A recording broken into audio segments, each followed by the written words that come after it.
Hi viewers, போன வீடியோவில் நம்ம சொல்கிறத மறுப்பு பேசுகிறானே அப்படின்னு சாணக்கியர் அதிர்ச்சியாகிறதோடு பார்த்துருந்தோம். அதுக்கப்புறமேட்டு என்ன நடக்குதுன்னு இந்த வீடியோவில் பார்ப்போம். சந்திரன், இன்னைக்கு இவன் தந்தை செஞ்ச பாவத்துக்கு இவன் அனுபவிப்பான். அதே போல உங்களுக்கு கொடுத்த வாக்கையும் நான் நிறைவேற்றுவேன். நீங்க தானே சொன்னீங்க நந்தன் வம்சம் அழியணும், நீங்க தானே சொன்னீங்க, உங்களோட விருப்பமும் அதானே அப்படின்னு சாணக்கிட்ட சொல்றாரு. இதை கேட்ட சாணக்கியரும் அதிர்ச்சியாகிறாரு. சந்திரன், இவனோட சூழ்நிலைனால இவனை நான் தாக்காம விட்டுட்டேன். ஆனா இவனை கொல்றதுக்கு எனக்கு எந்த தடையும் இல்லை, அதனால நான் இவன் கொல்லுவேன் அப்படின்னு நந்தனை காட்டி சொல்றாரு. இதை கேட்ட நந்தினியும், இவனை நான் திருமணம் செய்யணுமா, வருங்கால மனைவியோட சகோதரனை தன்னோட திருமண மனைவரையிலே கொல்லணும்னு பாக்குறானே அப்படின்னு நந்தினி வருத்தப்படுறாங்க. சந்திரன், இவனோட குடும்பம் என்னோட குடும்பத்துக்கு மட்டுமில்ல மகத ராஜ்யத்துக்குமே அநியாயம் இழைச்சவங்க.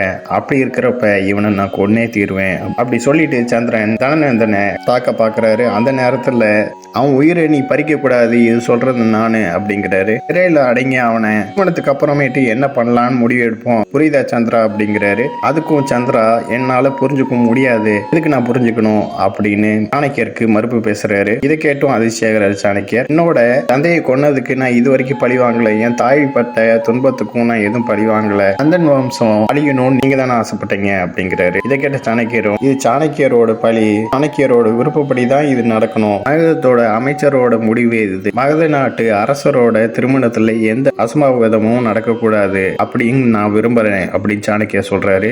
இதை கேட்ட சந்திரனும் தனநந்தனை பார்த்துட்டு இவனை கொட்டணுமா இல்ல விட்டணுமா அப்படின்னு யோசிக்கிறாரு. மகதத்துல ரத்த ஆறு ஓடக்கூடாது, என்னோட உத்தரவை நீ கேட்டுதான் ஆகணும் அப்படின்னு சாணக்கிய சொல்றாரு. இதை கேட்ட உடனே சந்திரன் தன் கையில இருக்கிற ஆயுதத்தை கீழே போடுறாரு. சந்திரன் ஆயுதத்தை கீழே போட்ட உடனே அந்த இடத்துல வந்த சாணக்கியர் சந்திரனை கட்டி பிடிச்சு, இது உன்னோட திருமண விழா, இன்னைக்கு உனக்கு திருமண நாள் அப்படிங்கிறாரு. சந்திரனும், உங்களோட உத்தரவு எல்லாத்தையும் நான் கேட்டுக்குவேன், ஆனா 3 நாள் தான் அவகாசம் கொடுப்பேன். அந்த 3 நாள் அவகாசத்துக்குள்ள இந்த தனநந்தனுக்கு என்ன பண்ணணும் நீங்களே யோசனை பண்ணி முடிவு சொல்லுங்க. 3 நாளுக்குள்ள இவனோட விதியை நீங்களே தீர்மானம் பண்ணுங்க. ஆனா அந்த 3 நாளை தாண்டிடுச்சுன்னா நானே இவனை கொன்றுவேன், அது உறுதி அப்படிங்கிறாரு. இதை கேட்டு சாணக்கியரும் யோசிக்கிறாரு. இந்த இடத்துல இருந்த ஹெலனா தன்னோட சகோதரன் இறந்துருவான்னு இப்படி அழுகிறா, இப்படி பலவீனமா இருக்கிற நந்தினி ஆபத்தானவ அப்படின்னு அம்மா சொல்றாங்க.